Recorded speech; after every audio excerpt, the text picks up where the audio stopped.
내일이 이제 6.25전쟁 74주년입니다. 뜻깊은 자리에 초청해 주신 우리 기독노인회, 대한기독노인회 정세영 회장님을 비롯한 관계자 여러분들께 진심으로 감사를 드립니다. 조금 전에도 얘기했지만 남북 평화 통일, 말은 참 쉽습니다. 평화 통일이라는 말이 쉬운데 우리가 지금 당장 고민해 있는 문제가 뭐냐? 전쟁을 어떻게 막고 평화를 누려야 될 것인가? 여기에 모든 국민들이 관심을 갖고 있잖아요. 한쪽에서는 대화와 타협을 통해서 전쟁을 막아야 된다. 평화를 유지해야 된다. 이렇게 주장을 하고, 또 한쪽에서는 대화와 타협이 되냐? 힘을 통한 평화를 유지하는 것이 정답이다. 이렇게 나눠져 있습니다. 우리나라에서도 여당과 야당에 따라서, 좌파와 우파에 따라서 한쪽은 대화와 타협, 한쪽은 힘에 의한, 이렇게 나눠져 있는 것이 현실이고, 대화와 타협을 주장하는 쪽에서는 그럼 전쟁을 원하느냐? 그러면서 전쟁 공포 이 세상에 전쟁을 원하는 지도자가 없고 전쟁을 원하는 국민은 없습니다. 과거 왕조시대라든가 전제주의 국가, 또 공산주의 국가에서는 전쟁을 통해서 세력을 확산하려는 그런 야욕을 가진 지도자가 있지만, 세수한 민주주의, 제대로 정착된 민주주의 사회의 지도자 중에는 없다, 이렇게 생각을 하고 있습니다. 그럼 대화 타협은 과거 민주당 정부에서 이렇게 했습니다. 김주대, 김대중, 노무현, 문재인 정부의 대북 노선이고, 힘에 의한 평화는 현재 윤석열 정부의 노선입니다. 그럼 어느 것이 더 옳으냐? 저는 힘이 뒷받침되지 않는 평화는 결국 불정적인, 그리고 항복에 불과하다는 이렇게 생각하고 있습니다.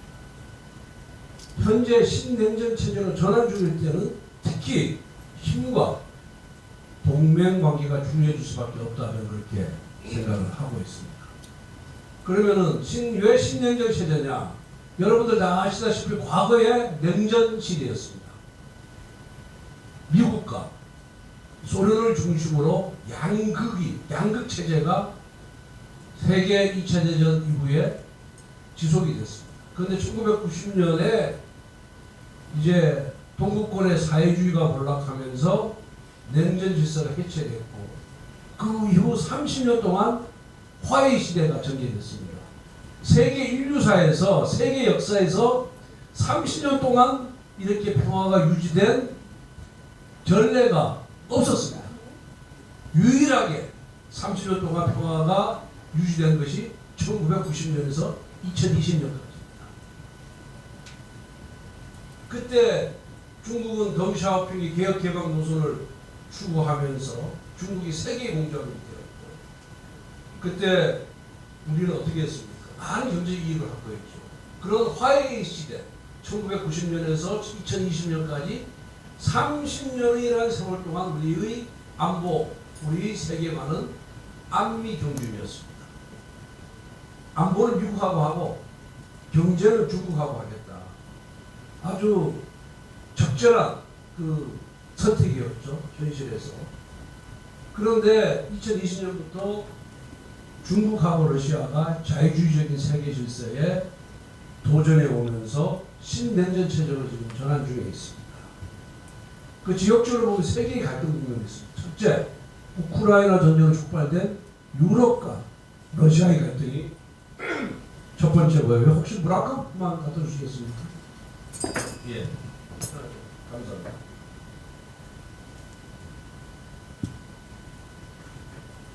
그리고 인도 태평양 지역에서 중국의 팽창을 견제하려는 미국하고 중국과의 갈등.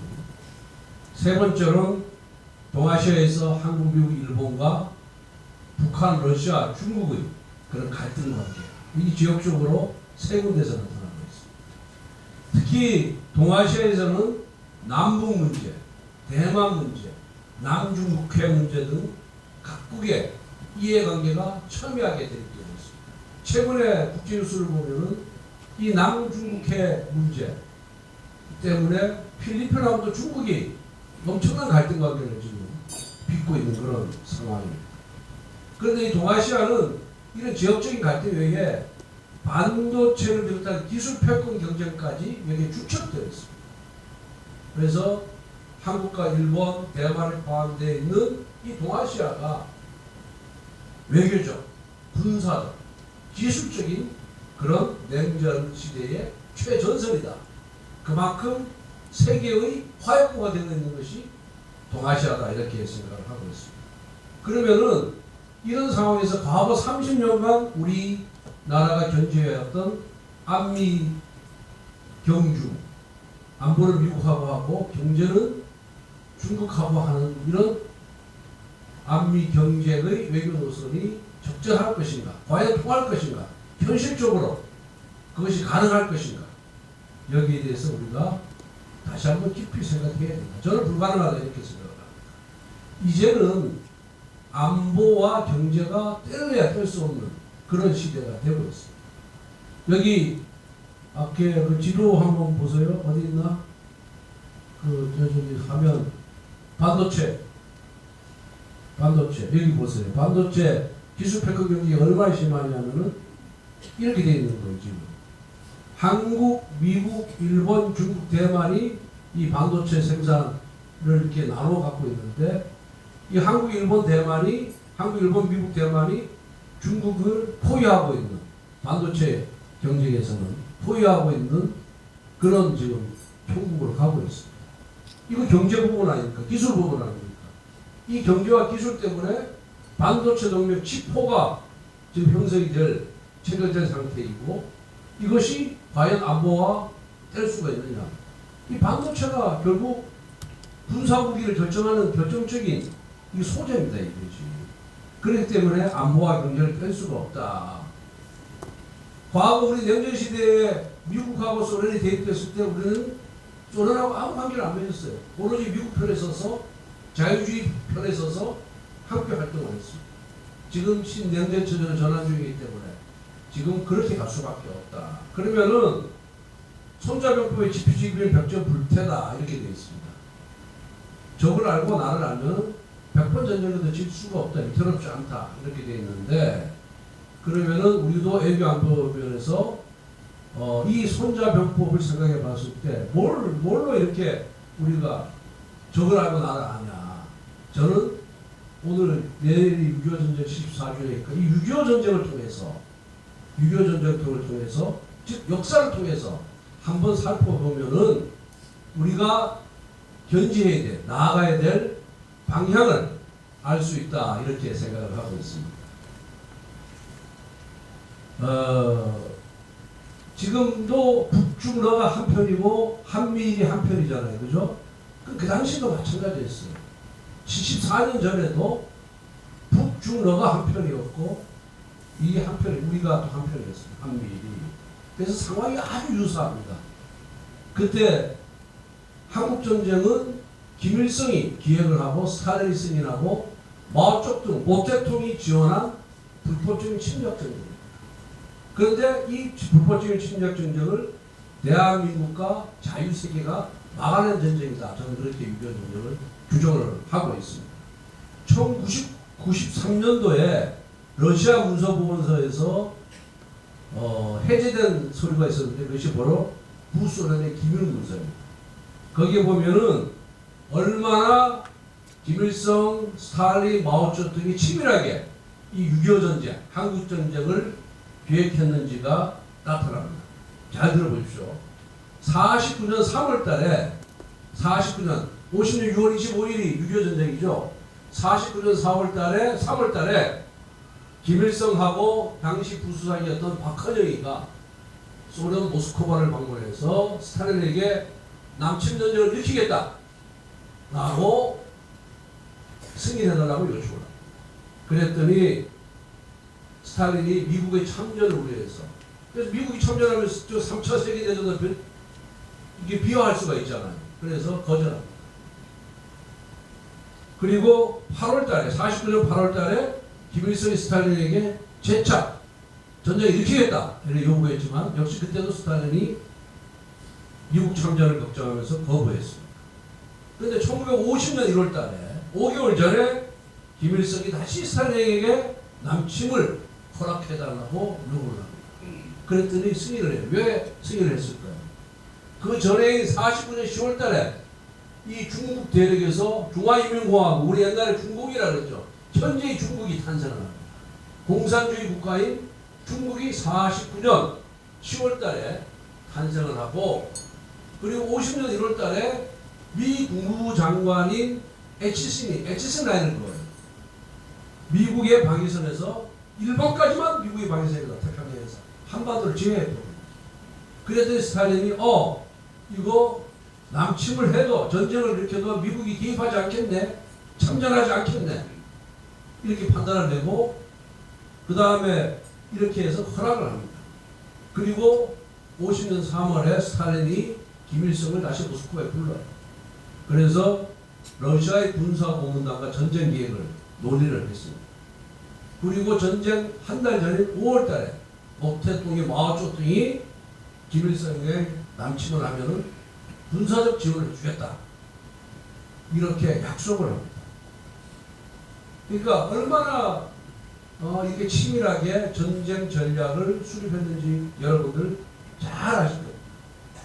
근데 아까도 우리 최한우 총장님께서 주체사상 얘기라고 그러는데 북한이 맨날 주체하지 않습니까? 이 6.25 전쟁을 이렇게 과정을 보면은 주체하고는 거리가 멀어요. 얼마나 러시아와 중국의 의존적이었다는 것을 알 수가 있어요. 당시 전쟁을 일으키고 싶어가지고 김일성이 러시아 대사한테 스탈린 동지의 명령은 법이기 때문에 스탈린 동지의 명령에서는 독단적으로 전쟁을 개시할 수 없다 라고까지 이렇게 압을 할 정도로 러시아 의존적이었어요. 그러면은 이 우리가 공산당, 공산주의의 화면 양면 전술을 우리가 좀 이해를 해야 됩니다. 공산주의 특징이 뭡니까? 한쪽에서는 협박하고 윽박지르면서 또 한쪽에서 평화를 외치고 협상하자고 합니다. 6.25 때도 똑같았어요. 그때 그 남도당 간부인 김주하 등이 우리 대한민국 정부에 이렇게 잡혔는데 조만식 선생 아시죠? 예. 그 조만식 선생하고 교환하자라고 전쟁 중에도 이렇게 파이 제스처를 내보내는 것이 북한이었습니다. 공산주의였습니다. 그런데 이런 것은 지금도 저는 마찬가지다 이렇게 생각을 하고 있습니다. 남북 정상회담 세 차례인 거 아시죠? 그 화면에 나와 있듯이 김대중 대통령, 노무현 대통령, 문재인 대통령이 이렇게 손을 들고 활짝 웃고 있습니다. 이거 공짜로 했습니까? 이거 공짜로? 김대중 대통령 때 어마어마한 돈을 남북 정상회담 대가로 돈을 가져다 줍니다. 북한에. 지금 박지원 8순위 넘은 분이 또 국회의원에 당선됐지만은 그 당시 박지원 대통령 비서실장을 역임했던 박지원 의원이 그 돈 신분을 한 거예요. 현대 그룹으로부터 돈을 받아서 전달을 합니다. 그래서 그 현대그룹의 그 당시 정몽헌이죠. 정몽헌. 그분이 자살하지 않았습니까? 수사받다가 자살했어요. 이걸 수사를 받으니까 돈 다 갖다 바치고 이거 하는 겁니다. 북한은 모르겠어요. 노무현 대통령 때, 문재인 대통령 때는 돈을 가져다 줬는지 안 줬는지 아직까지 확인된 건 없습니다만은 뭔가 대가를 주지 않았느냐. 북한의 지금까지의 태도를 봤을 때 이재명 경기지사도 경기지사 시절에 북한하고 대화하고 행사만 하자 그러니까 돈 달라 그래가지고 지금 쌍방울 김석태 회장이 300만 불인가 가져다 주지 않았습니까? 돈 없이는 쟤들이 대화를 안 합니다. 왜? 대화하는 목적이 평화를 위한 대화가 아니라 돈벌이 수단으로 대화를 하는 것이고, 그리고 마치 자신들이 대화를 선호하는 것처럼 위장하고 그리고 남남 갈등을 일으키기 위해서 대화를 하는 것이기 때문에 저런 거예요. 그리고 결국은 정상회담 세 차례 했는데 우리한테 남은 건 뭡니까? 북한의 핵과 미사일 능력을 고도화시킨 것 외에는 우리한테 온 것이 저는 없다고 생각합니다. 진정한 평화가 왔습니까? 안 왔어요. 남북 공동선언, 6.3 공동선언, 남북 공동선언하고 9.19 군사합의를 하고 했지만은 우리한테 진정한 평화가 왔느냐? 안 왔습니다. 우리가 쌀 보냈더니 오물로, 똥물로 우리한테 갖고 이게 북한이에요. 그런데 미국의 유명한 보수 정치가가 있습니다. 베리 골드워터라는 사람이 있는데 이 사람이 지금의 미국의 보수 정당, 즉 공화당의 이론적 근거를 제시한 그런 사람입니다. 이 사람이 상원의원을 5번 했어요. 상원의원 2번 하고 1964년에 공화당 대통령 후보가 됐는데 50개 중에서 44개 중에 패배를 합니다. 그래서 결국 대통령이 못된 사람이고 떨어지고 나서도 3번 상원의원을 했던 시기인데 이 사람이 현역 정치인으로 활동하던 60년, 70년대에 미국하고 소련하고 대립이 굉장히 심했지 않습니까? 국지전도 벌어지고 세계 곳곳에서. 그럴 때 미국에서도 마찬가지였어요. 우리나라처럼 소련하고 전쟁할 게 아니라 타협하고 대화해서 평화를 얻어야 된다. 이렇게 주장하는 미국 정치인들이 있었습니다. 그런데 이 사람이 얘기한 발언의 요지는 뭐냐? 공산주의자들은 전쟁하고자 하는데 우리는 맨날 성실하게 평화를 수행했고 전쟁을 추구하는 동안 우리는 해결을 추구했다. 그러니까 공산주의자들이 주도권을 쥐고 전쟁을 일으키면 우리는 어떻게 하든 이걸 해결하려고 방어적으로 수세에 몰려서 했다 이거예요. 이것이 결국은 실패로 끝난 것이다. 원칙이 없었다. 원칙이 없었다. 저쪽은 전쟁하지 않는데 우리는 평화만 외치고 있었다. 그게 해결이 될 문제냐. 전쟁을 하자 그러면 우리는 더 강한 군사력을 동원해가지고 압박을 해야지. 말로만 평화를 외친다고 평화가 얻어지는 것이 아니다는 것이 베리 골드워터의 그런 지적이었습니다. 문재인 정부 당시에 이인영 통일부 장관이 뭐라고 그랬습니까? 포탄이 떨어져도 평화를 외쳐야 한다고 그랬습니다. 9.19 군사합의하면 뭐합니까? 북한은 하나도 안 지켰어요. 드론 보내고 뭐 보내고 하나도 안 지켰어요. 우리만 지키고 있었다. 우리만. 합의라는 것이 뭐냐? 대화라는 것이 뭐냐? 상대방이 진정성이 있어야지 대화와 타협이 이루어지는 거 아니겠어요? 합의라는 것이. 여러분들 상대방은 진정성이 전혀 없는데 형식적으로만 대화, 말로만 대화하는데 우리가 대화하자, 평화하자 해서 그게 이루어집니까? 안 이루어지잖아요. 우리 이웃하고 무슨 싸움이 생겼는데 나는 대화를 통해서 풀려고 하는데 옆집에서는 만나기조차도 안 해요. 그리고 대화도 형식적인 대화만 하는데 그 대화의 내용이 뭐냐? 당신이 일방적으로 양보해라. 그럼 내가 응해주겠다. 이런 식의 대화는 대화가 아니죠. 그러니까 우리가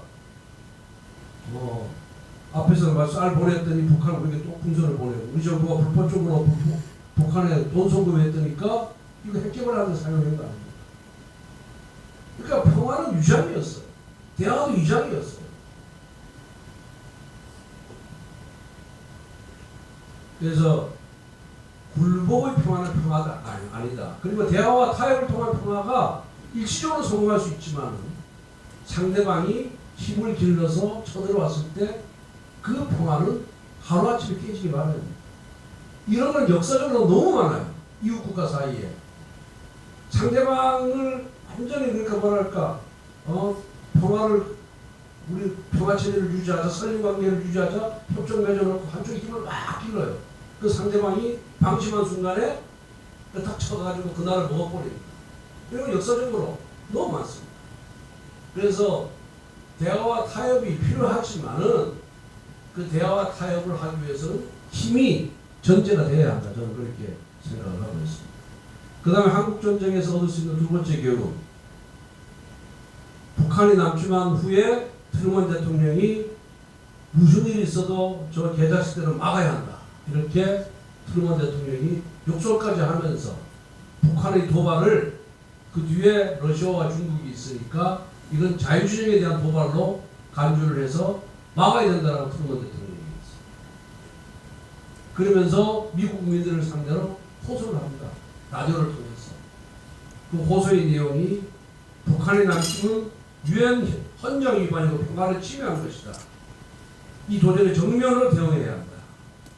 공산주의 세력이 한반도를, 한국을 침략했다는 사실은 세계 다른 지역에서도 비슷한 공격 행동이 있을 것을 우리가 알아야 된다. 이렇게 하면서 미 국민들에게 한국 참전에 대해서 호소를 했고, 또 여기에 영연방 국가들을 비롯한 16개 국가가 호응을 해서 이렇게 이제 전쟁에 대한 전기가 이렇게 됐습니다. 그런데 이런 우방의 지도자 못지않게 자유실서, 자유를 사랑하는 각국의 참전 용사들이 있었습니다. 남나라 전쟁에 뭐하러 개입하겠어요? 자기 목숨이 잘못하면은 자기 생명이 끝날 수도 있고 개죽음이 될 수도 있는데, 그럼에도 불구하고 진짜 고귀한 인류애를 발휘한 많은 전사들이 있었습니다. 그 중에 한 분 소개해 드릴 텐데, 윌리엄 해밀턴 쇼라는 분인데, 미국 선교사예요. 이분이 평양에서 선교사의 아들로 태어나가지고 고등학교 다녔고, 그리고 미국으로 건너가서 대학을 다니다가 2차 세계대전에 입대해서 그 유명한 노르망디, 프랑스 노르망디 상륙작전에도 참전을 했어요. 이 사람이 하버드 대학생이었습니다. 박사과정을 밟던 중에 6.25 전쟁이 발발을 합니다. 그래서 아버지도 선교사고 이 사람도 아버지 뒤를 이어서 선교사를 하기 위해서 박사과정을 다니고 있었습니다. 그런데 이분이 한국전쟁에 참전을 합니다. 결국 50년 9월 달에 북한군 공격으로 전사를 합니다. 당시 28살이었어요. 이분이 한 말, 우리도 지금도 좀 세게 들어야 된다. 너무 이기적이고 우리만 아는 이 세대가 배워야 될 분이 아닌가 이렇게 생각합니다. 사랑하는 부모님, 지금 한국 국민이 전쟁 속에서 고통받고 있는데 이를 먼저 돕지 않고 전쟁이 끝난 평화가 차지한 후에 선교사로 한국에 간다는 것은 제 양심상 도무지 허락되지 않습니다. 사람이 친구를 위해 목숨을 버리면 이보다 더 큰 사랑은 없다. 이거 어디 나와 있는 얘기 잘 아시죠? 네. 이 문구가 이 사람 묘비에 적혀져 있습니다. 사람이 친구를 위해 목숨을 버리면 이보다 더 큰 사랑은 없다. 이 합정동 선교사 묘지에 묻혀 있습니다. 이런 자유주의 세계의 연대, 또 자유주의 세계의 젊은이들의 인류를 위한 헌신과 희생이 없었다면 한국 전쟁에서 대한민국의 승리로 귀결되지 않았을 것이다. 그렇게 보고 있습니다. 그럼 한국 전쟁이 주는 교훈이 뭐냐? 세 번째는 한미 동맹의 시작입니다. 이제 스탈린이 죽고 아이젠하워 미국 대통령이 당선되면서 휴전협상이 급물살을 탑니다. 원래 스탈린은 휴전 반대했어요. 왜? 스탈린은 알았습니다. 중공이, 목택동이 이 공산주의 세계에 자칫 잘못하면은 남바완이 될지도 모른다는 그런 두려움을 갖고 있었거든요. 그래서 이 전쟁이 장기화될수록 중공이 개입했지 않습니까? 지원했지 않습니까? 많이 지원하면은 중국의 자원이 고갈될 것이다. 그러면은 중공이, 중화인민공화국이 공산주의 세계에서 러시아를 이어서 영원히 남바투에 머무를 것이다. 이걸 알기 때문에 반대를 했는데 스탈린이 죽었거든요. 스탈린이 어느 나라 사람인지 아십니까? 스탈린이 러시아를 알고 있죠. 네? 맞아요. 조지아예요. 조지아. 지금 물론 구소련이었지만 구소련의 조지아 공화국이고 지금은 조지아인데, 조지아가 그 동부권에서 중앙아시아 쪽에서 그리스 교가 가장 먼저 전파된 나라가 조지아지 않습니까? 십자가 4개 있잖아요. 그죠? 그 나라 국기를 보면 존재하는 나라. 스탈린은 여기 출신이에요. 뭐 어떻게 철저한 기독교 국가에서 이런 스탈린 같은 그런 악마가 태어났는지 저도 참 이해할 수가 없는데, 예, 여하튼 거기 출신. 그리고 아이젠하워는 명예로운 종전을 슬로건 내걸고 대통령이에요. 미 공화당 대통령이 공화당 출신으로 대통령이 이렇게 당선이 됐습니다. 그러면서 이제 휴전협정을 맺으라 그러니까 이승만 대통령이 계속 반대했죠. 이승만 대통령이 포로 협상도 교환 협상도 진행 중에 있는데 그냥 풀어버려요. 방공포를 다 석방을 하면서 미국 말 안 됐습니다. 그러니까 미국이 휴전협상 계속 지정하기 위해서 이승만 대통령 요청을 이제 들어주게 되었죠. 이승만 대통령이 한미 상호 방위 조약을 맺어야 된다. 한미 동맹을 맺어야 된다. 미국이 들어주고 싶지 않았어. 왜? 미국은 강대국이고 대한민국 세계 최빈국이자 최 약소국이에요. 그런 나라하고 동맹관계 맺고 싶겠습니까? 제가 처음 국회의원 돼서 국회의원 되기 전에 검사 때 미국에 출장을 갔는데 유엔을 방문했어요. 과장도 만나기 그렇습니다. 유엔 과장도 안 만나줘요. 그때가 96년도였는데 1996년도였는데 그 후에 반기문 사무총장이 유엔 사무총장 할 때 제가 국회의원 재선 국회의원 초기에 갔는데 다 만나줘요. 물론 뭐 사무총장이 우리나라 사람이 만나주지만 사무차장 뭐 국장 다 만나줍니다. 그리고 김대중 정부 시절에 당시 청와대 박주선 법무비서관 모시고 또 유엔을 방문했는데 그때 유엔 국장도 안 만나줍니다. 그래서 명색이 대한민국의 법무비서관 즉 그 당시 민정수석을 대신할 때였거든요. 난새도 떨어뜨린다는 법무비서관이 갔는데 뭐 콜롬비아 대학교 교수 거기는 대우 그룹에서 지원을 해주기 때문에 만나주고 별로 안 만나줘요. 별로. 근데 박근혜 정부 때 가고는 확 떨어졌어요. 확 떨어졌어요. 대한민국 위상이 그만큼 높아졌기 때문에 그런 거예요. 그런데 그 당시에 별볼 없는 대한민국을 상대로 누가 그런 한미동맹을 동맹관계를 맺습니까? 이건 이승만 대통령의 벼랑끝 애교 전술 그 양반이 지략이 아니었으면 저는 불가능했다고 생각합니다. 그래서 그 한미 상호 방위 조약 당시에 미 국무장관 댈러스라는 분이었는데 댈러스 국무장관이 한미 동맹에 대해서 뭐라 얘기했냐면은 세계 최강인 미국의 지도자가 세계 최고 약소국의 지도자를 만나서 자국의 정책을 약소국의 정책에 맞춘 것이 이번이 처음이다.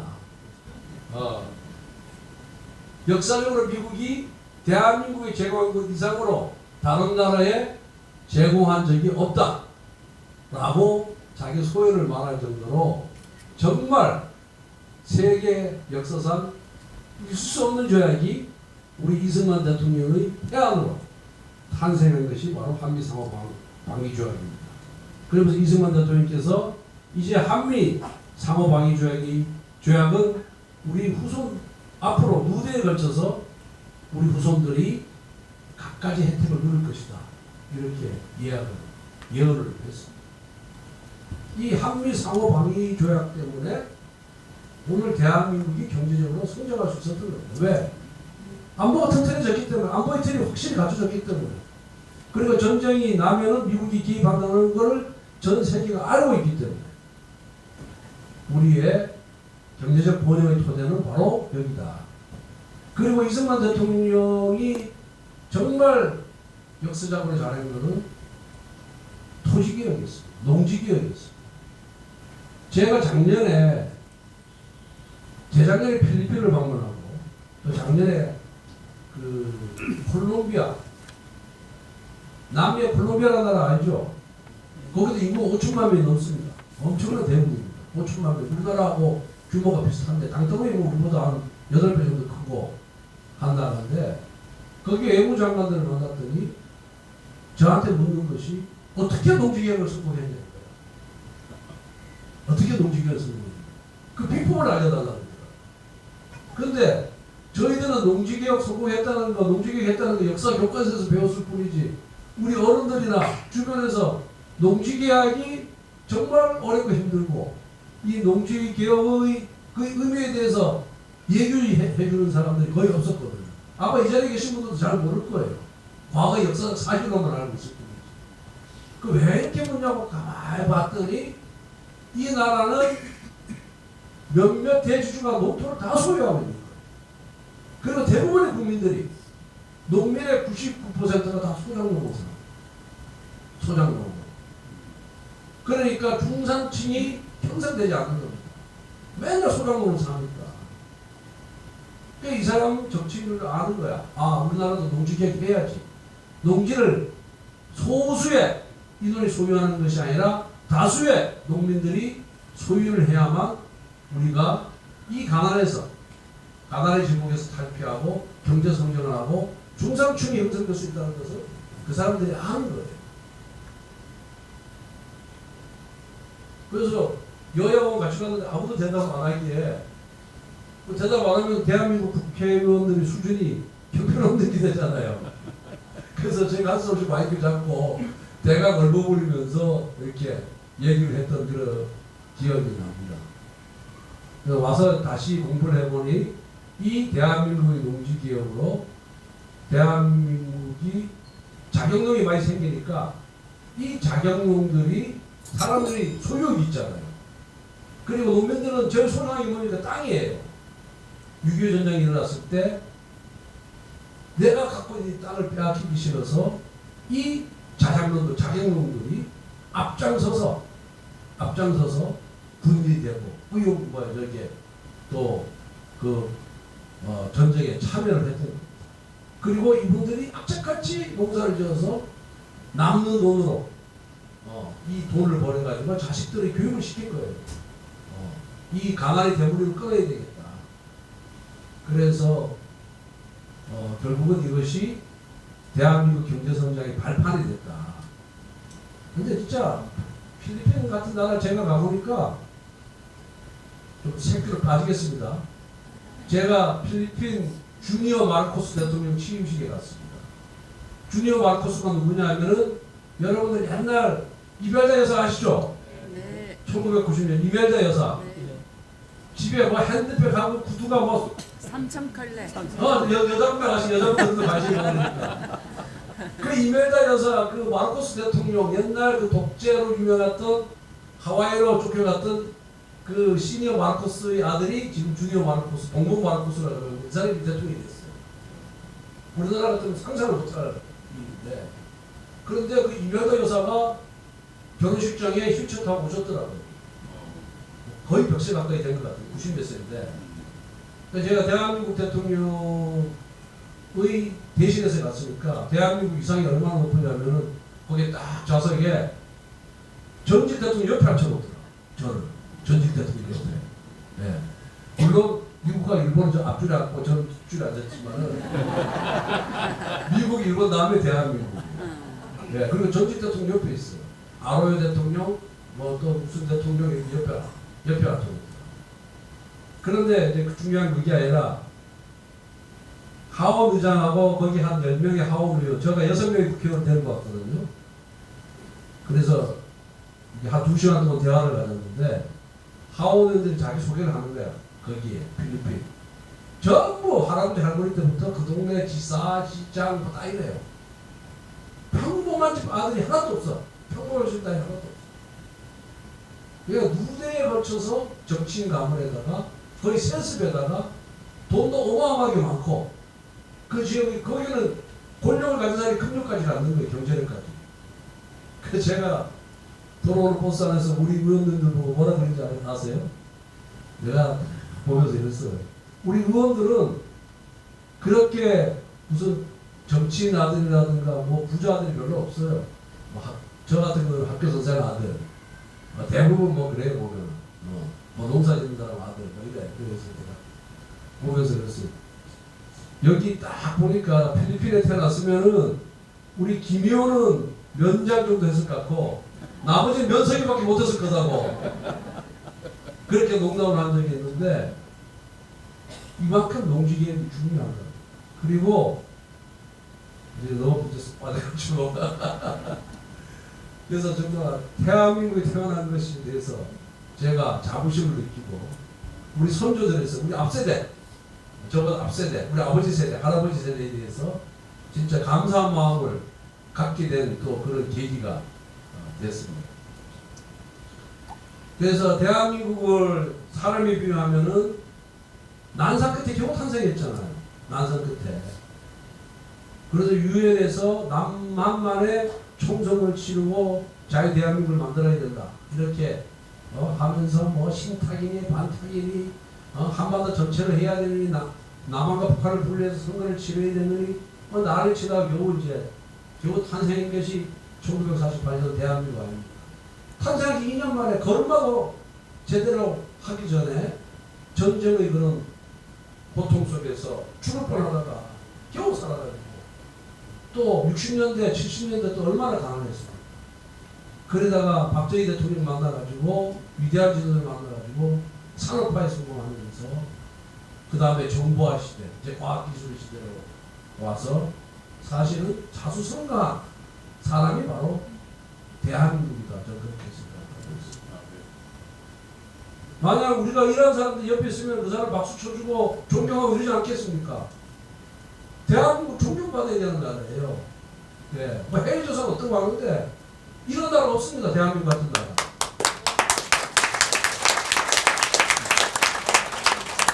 이거 누가 만들었습니까? 이거 대한민국 국민들이 똘똘 뭉쳐서 근면, 성실, 노력 그리고 창의력으로 오늘날 대한민국을 만들었어요.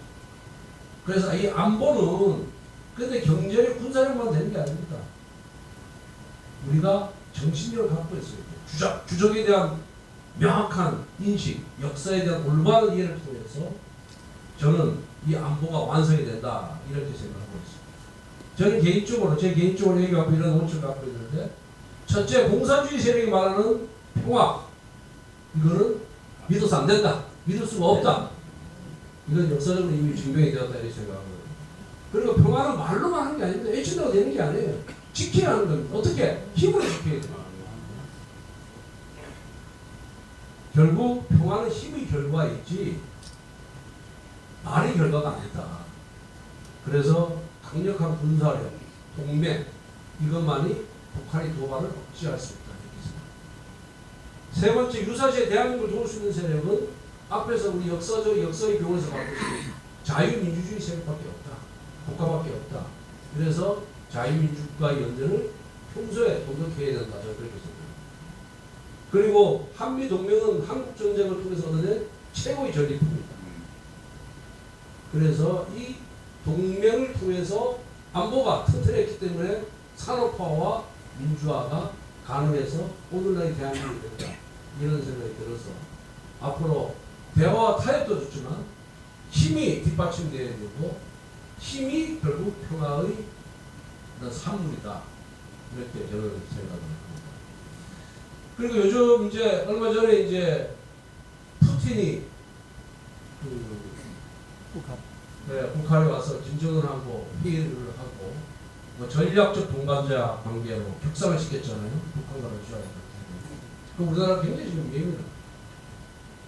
근데 오늘 보니까 어느 신문을 보니까 국가정보원 산하의 연구소에서 북한과 러시아가 저렇게 밀접한 관계를 맺고 러시아가 정말 살상무기의 기술을 북한에 제공하게 되면은 대한민국을 어떻게 해야 되느냐, 어떻게 지켜야 되느냐에 대해서 핵무장을 하든가 최소 핵무장을 할 수 있는 그런 수단을 갖춰야 된다.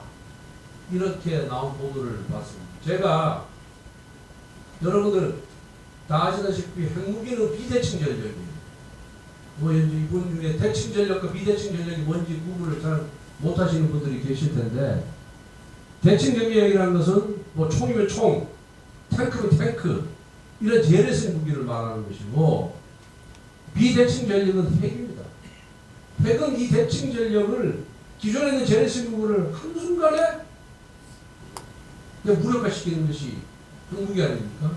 그래서 비대칭적이라고 하는 거예요. 이 핵무기에는 대칭할 만한, 대결할 만한 무기가 없는 거예요.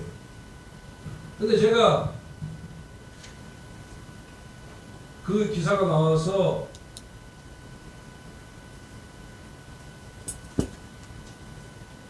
이게 국회 회의록입니다. 국회 회의록. 제가 96년도에 대정부 질문을 이제 박근혜 정부 때 이걸 주제로해서 대정부 질문을 했어요. 왜 이걸 했냐면 북한은 지금 핵 개발에 성공해서 사실상 핵 보유 국가입니다. 우리가 아니라고 부정해도 부정할 수가 없는 거예요. 뭐 보도에 따르면 50 내지 60기를 갖고 있다는 겁니다. 그리고 소형화, 경량화를 계속 추구하고 있는 거예요.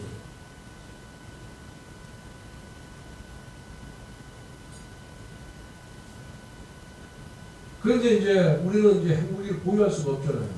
우리는 이제 비확산 국가에 속하고 있기 때문에. 그런데 제가 그때 이걸 해야 된다고 얘기했어요. 이 핵을 핵으로 억제하는 것을 공포의 균형 정책이라고 합니다. 공포의 균형 정책. 밸런스 오브 테러라고 합니다. 그때 제가 주장했던 것이 이런 식으로 주장을 했어요. 우리 아까 최한우 총장님께서 인도 말씀을 많이 하셨는데 인도하고 파키스탄이 원래 같은 민족이에요. 그런데 종교가 달라서 인도는 힌두교고 파키스탄은 이슬람이어서 이제 2차 세계 두 개의 국가로 쪼개졌습니다. 동파키스탄, 서파키스탄 가지고 하나는 이제 서파키스탄은 방글라데시로 이제 가버렸죠. 여기 갔는데 인도하고 파키스탄이 국경 분쟁이 많았어요. 인도는 대국이고 파키스탄 소국이잖아요. 인도가 계속 가서 좀 많은 거야. 계속 하면은 군사 보내가지고 펴고 해야 돼요. 그런데 어느 날 이제 인도가 중국하고 경쟁을 하다 보니까 중국의 위협에 맞서기 위해서는 핵을 개발해야 된다. 인도 사람들이 머리가 좋잖아요. 특히 수학적인 능력이 탁월한 사람들. 그래서 인도가 핵 개발을 합니다. 그러니까 뭐 파키스탄도 같은 민족이니까 파키스탄도 몰래 핵 개발을 해서 성공을 하는 거예요. 성공을 하니까 그 다음부터 인도하고 파키스탄의 국경 분쟁이 거의 없어요. 평화가 유지되는 거예요. 그리고 인도가 파키스탄 건들지를 못해요. 왜? 여차하면은 파키스탄이 핵무기를 사용할지도 모른다는 이런 두려움이 있는 거죠. 대국이니까. 그래서 핵과 핵으로 균형을 맞췄습니다. 이게 공포의 균형입니다. 미국과 러시아도 마찬가지죠. 러시아와 영국도 마찬가지고. 그럼 이스라엘은 그 중동 국가의 조그마한 소국에 인구 700만에 불과한 이스라엘이 중동에서 자기 목소리를 내고 큰 소리를 어떻게 치느냐. 그건 바로 이스라엘이 핵을 갖고 있기 때문이었어요. 공식적으로 자기들이 핵을 보유한다는 얘기를 안 해요. 그런데 사실상 핵을 갖고 있습니다. 그러다 보니 이스라엘이 큰 소리를 치는 겁니다. 그러다 보니까 이제 이란이, 이스라엘하고 천천히 원수가 어딥니까? 이란이잖아요. 이스라엘이 그래도 뭐 이집트하고 옆에 있는 이집트하고도 평화조약 체결하고 뭐 사우디아라비아하고도 외교관 수립하고 이러는데 이란하고는 천천히 원수예요. 헤즈볼라 뭐 이렇게 다 도와주는 게 지금 이란 아닙니까? 이란도 이제 핵을 개발해야 되겠다 하면서 북한으로도 지원받고 뭘 지원받지 않는데 이스라엘의 그 정부기관이 어딥니까? 모사드라는 거잖아요. 모사드. 이 모사드의 요원들이 얼마나 대단하냐면은 이란에서 핵 개발하는 과학자들을 다 테러를 죽여버려요. 출근길에 폭탄 설치해가지고 차 폭발시켜 죽여버리고 오토바이 타고 가다가 사서 죽이고. 왜? 이란이 핵을 개발하는 순간 자국의 안보가 엄청난 위협을 받고 있다. 그리고 얼마나 공정하지 않았는지 핵을 개발하려면 각종 프로그램을 만들어야 되잖아요. 그러니까 각종 부품이 들어가야 돼요. 그 부품을 부품 판매상으로 모사드 요원이 무장을 해서 가서 접근해서 파는 거예요. 그 팔 때 그 부품의 일부의 결함이 생기겠구만. 뭐 프로그램을 구동하는데 프로그램에 오류가 발생했구만. 그래서 아직까지 이란이 이걸 못 만들어. 이란이. 그러니까 이번에 한번 쿠웨이트 영사관, 시리아 쿠웨이트 영사관을 이란 영사관을 이스라엘이 먼저 공격하니까 한번 미사일 싸움을 잠잠하지 않습니까? 왜 잘못 건드리면은 더 큰 대량 보복을 당할까봐 못하는 거예요. 근본적으로는 이스라엘이 핵무기를 갖고 있고 비대칭전을 갖고 있고 저기는 안 갖고 있기 때문에 이란은 안 갖고 있기 때문에 이란이 더 하는 척만 하는 거예요. 자국민들 보라고. 이렇게 했는데 저도 어떻게 하든지 지금 신냉전 체제로 전환이 되고 있고 또 대립 상태가 격화되고 있고 그래서 미국을 자꾸 설득을 해야 돼요. 우리가 뭐 미사일도 뭐 몇 킬로 뭐 장거리 미사일 우리가 중거리 미사일 확보 못했잖아요. 미국이 만대해서 이제 중거리 미사일까지 확보를 했단 말이에요. 미국이 이제 승리 나에. 그래서 어쨌든 간에 미국을 설득해서 우리도 뭐 전술핵을 들어오든가 아니면 핵무기를 개발하든가 최소한 핵무기를 개발할 수 있는 노축우라늄이나 플루토늄을 추출할 수 있는 이런 시설을 만드는 것까지는 허락을 받아야 됩니다. 이것이 저는 대한민국 안보의 핵심이다. 이걸 제가 96년도에 정부 질문에서 이렇게 주장을 했는데 이러면 저거 무슨 전쟁 광이냐 싸움을 좋아하는 사람은 아니냐 이렇게 생각하는데 저는 그렇지 않습니다. 남하고도 잘 싸우는 거 싫어해요. 근데 TV에 민주당이 하도 엉터리짓하는 친구들이 많으니까 제가 강하게 얘기하다 보니까 그런 모습만 비추니까 제가 엄청나게 싸움 좋아하고 강한 사람으로 보이지 저는 사실은 개인적으로 누구하고도 싸우지도 않고 또 눈물도 엄청나게 많은 사람이고 억울한 사람 보면은 앞장서서 도와주는 그런 정의감이 투철한 사람입니다, 제가. 네, 그래서 검사 때도 그랬고 변호사 할 때도 억울한 사람 살리기 위해서 엄청나게 노력을 많이 했고 국회의원에 대해서도 억울하다 그래도 안 만나주고 얘기 들어주고 그런 과정을 거쳤습니다. 그래서 결국은 안보라는 것이 힘이 강해야 된다. 우리 역사적으로 봤지 않습니까? 임진왜란 병자호란 우리가 왜 당했습니까? 왜군에 당하고 또 청나라 만주족에 당하고 한 이유가 뭐겠습니까? 힘이 없었기 때문에 그런 거예요. 힘이 없었기 때문에. 그러니까 조선 임금이 그 땅바닥에 머리를 9번 쪼면서 말이에요. 9번 쪼면서 중국 황제한테 신의 예를 다 갖추고 이러지 않습니까?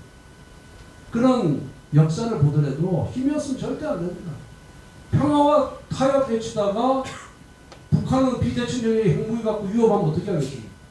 지금은 미국이 그래 도와준다고 하니 망정이지 미국이 많이 변심해서 트럼프가 대통령이 돼가지고 못 도와주겠다 그러면 어떻게 하겠어요? 우리는 북한의 요구를 들어줄 수밖에 없어요. 무릎 꿇을 수밖에 없습니다. 그게 현실이에요.